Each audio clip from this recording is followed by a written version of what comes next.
The morning sunlight streamed through the wide windows of Riverside Cafe, casting golden patterns across the worn wooden tables. Lauren Mitchell stood just inside the doorway, her hand clutching the strap of her thrift store purse, taking in the elegant simplicity of the place. Exposed brick walls, comfortable chairs, the rich aroma of freshly ground coffee beans.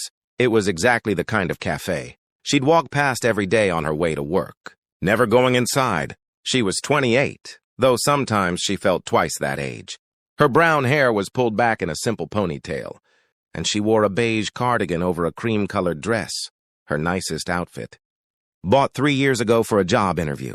She'd paired it with ballet flats that had been resoled twice because she couldn't afford new ones. Lauren spotted him immediately. Her blind date. Nathan Cross sat at a table by the window, wearing a crisp white button-down shirt that probably cost more than her monthly grocery budget. He was handsome in that casual, confident way some men had, sandy hair swept back, strong jawline, the bearing of someone comfortable in his own skin. When he saw her, he smiled and stood. But it wasn't Nathan who captured Lauren's attention first. It was the little girl sitting beside him, coloring intently in a notebook. She couldn't have been more than 5, with light brown hair and 2 small pigtails, wearing a pink dress with tiny flowers. A stuffed pink rabbit sat on the table beside her colored pencils. Lauren's heart sank. Her friend Rachel, who'd set up this blind date, hadn't mentioned he had a child. Not that Lauren minded children. She worked with them every day as a teacher's aide at Lincoln Elementary. But this felt like information that should have been shared. "Lauren?" Nathan extended his hand as she approached. "It's good to finally meet you. Rachel's told me a lot about you." "All good things, I hope," Lauren said, managing a smile as she shook his hand. "Mostly," Nathan teased, then gestured to the little girl. "This is my daughter, Emma. I hope you don't mind that I brought her along. My usual Saturday babysitter had a family emergency, and I didn't want to cancel. Emma, this is Miss Lauren." Emma looked up from her coloring, her blue eyes assessing Lauren with that direct stare children have. "Hi," she said softly, then returned to her drawing, what appeared to be a family of rabbits. "Hi, Emma. That's beautiful artwork," Lauren said, meaning it. She pulled out a chair and sat down, her stomach knotting with anxiety that had nothing to do with first-date nerves. "So what can I get you?" Nathan asked, gesturing toward the counter where a barista was preparing elaborate coffee drinks. "They have amazing lattes here. Their caramel macchiato is incredible. Or if you prefer something simpler, their regular coffee is great too." Lauren looked at the menu board behind the counter. Even the regular coffee was $6. A latte would be $8 or $9. She'd brought $15 with her. Money. She'd set aside from her last paycheck, telling herself it was okay to spend a little on something nice for once. But that $15 was also supposed to cover her bus fare for the week, and maybe a small treat for her grandmother. She felt heat rising to her cheeks. This was the moment she'd been dreading since Rachel had convinced her to try dating again. The moment when her reality would clash with someone else's normal. "I'm okay, actually," Lauren said, keeping her voice light. "I had coffee at home before I came." Nathan looked genuinely disappointed. "Are you sure?" "My treat, of course. First date rule I'm buying." Something in his easy assumption that she'd simply accept. That money was no barrier, made Lauren's pride flare up.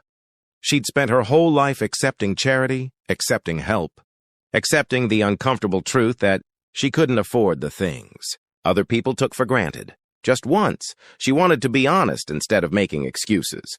"I appreciate that," she said quietly, meeting his eyes.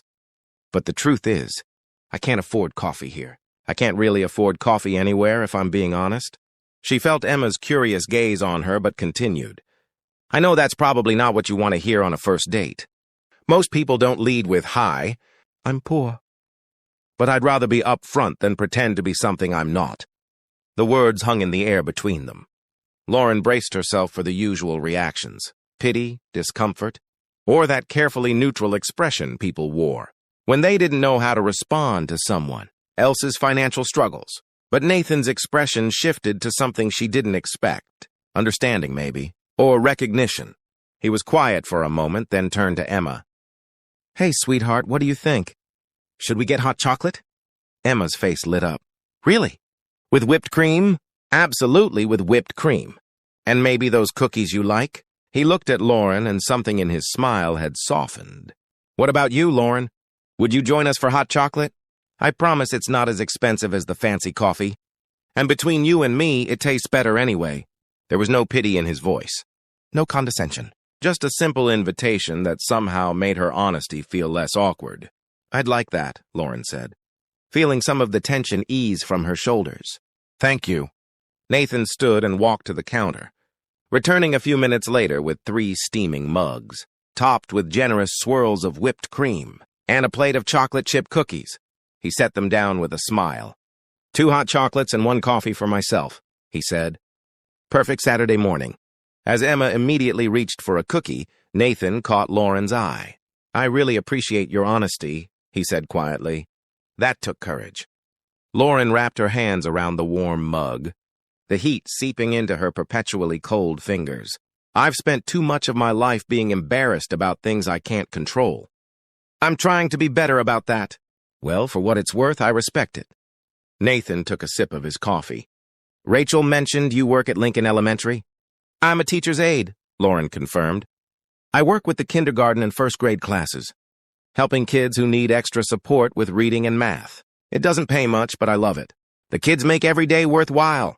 That's important work, Nathan said. Emma's starting kindergarten next year. I'm already nervous about it. You'll be fine, Emma said matter-of-factly, making both adults laugh. She's not wrong, Lauren said. Parents always worry more than they need to. Kids are resilient. They adapt. As they talked, Lauren learned that Nathan was 33 and ran his own consulting firm, Cross Analytics, which apparently did something complicated with data and business strategy. He'd been a single father for 3 years, since Emma was 2. Her mother and I divorced when Emma was young, Nathan explained, his voice careful, clearly conscious of little ears listening. It was difficult, but we're both committed to being good parents, even if we couldn't be good partners. Lauren nodded, appreciating that he didn't overshare or speak badly of Emma's mother in front of her. What about you? Nathan asked. Rachel mentioned you live with your grandmother? I do. Nana raised me after my parents died in a car accident when I was 8. She's 82 now, and her health isn't great. I help take care of her, cooking, cleaning, making sure she takes her medications. She's on a fixed income, and I contribute what I can from my salary. Lauren stirred her hot chocolate, watching the whipped cream dissolve. That's why money's tight. Teachers' aides don't make much, and medical bills add up. But we manage. We have a roof over our heads, food on the table, and each other. That's more than a lot of people have. Nathan was quiet for a moment, and Lauren worried she'd said too much. This wasn't exactly light first-date conversation. But when she looked up, she saw something in his expression that surprised her. Not pity, but understanding tinged with what looked like respect. Miss Lauren? Emma had been quietly coloring during their conversation, but now she looked up. Do you like to draw? I do, Lauren said. I'm not very good at it, but I like trying. Emma pushed her notebook across the table. Will you draw with me? I'm making a rabbit family. They need a house. Lauren picked up a colored pencil and began, sketching a simple house around Emma's rabbits. As she drew, she felt Nathan watching. Not her, but his daughter, with such tenderness that it made Lauren's chest ache. Whatever else Nathan Cross might be, he was clearly a devoted father. Emma loves rabbits, Nathan said softly. We have 3 at home. Well, Emma would say they're her rabbits, though I'm the one who cleans their cage. What are their names? Lauren asked Emma. Snowflake, Cinnamon, and Princess Fluffy Butt, Emma announced proudly. Lauren couldn't help but laugh. Princess Fluffy Butt is an excellent name. I wanted to call her just Princess. But Daddy said every princess needs a last name, Emma explained seriously. Your daddy is very wise, Lauren said, meeting Nathan's amused gaze. They spent the next hour talking and drawing, Emma occasionally interjecting with 5-year-old observations about rabbits, rainbows, and why cookies were better than vegetables. Lauren found herself relaxing in a way she hadn't expected. Nathan was easy to talk to, genuinely interested in what she said, asking thoughtful questions, sharing stories about the challenges of running a business while being a full-time parent. Some days I feel like I'm failing at both, he admitted at one point. I'm in a client meeting thinking about whether Emma's lunch has enough vegetables. I'm reading her bedtime stories and worrying about a deadline I'm going to miss. That's not failing, Lauren said gently.